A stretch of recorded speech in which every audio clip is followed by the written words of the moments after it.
Curaçao Hospitality and Tourism Association, mejor conocido como CHATA, ha dirigido una carta al actual presidente de Curaçao Tourism Development Foundation, CTDF, señora Jeanette Bonnet, en cual CHATA ha expresado su desapunto para la prestación de señora Bonnet en el board de turismo camino da señora Bonnet, a queda sin cumplir con diferente palabración, que queda así que de suma importancia para el desarrollo de turismo de Curaçao.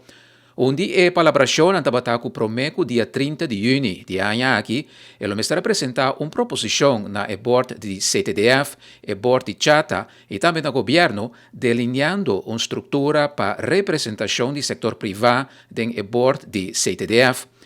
A proposição aqui lo mestra inclui um plano completo de reestruturação de CTDF, clapa que de implementar entrante promedio januário de 2018.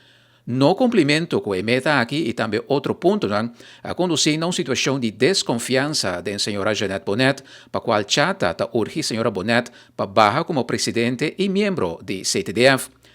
Telenotícia a purba de drenta em contato com a senhora Jeanette Bonnet para uma reação, pero sem o resultado desejado.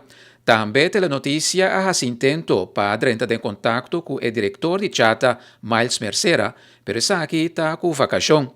De sua banda, ministro Errol Gulo, encarregado do turismo, a limitar na bisa Telenotícia que está lamentar a situação que surge entre CHATA e senhora Jeanette Bonnet e espera mais aclaração riba a impasse que surge.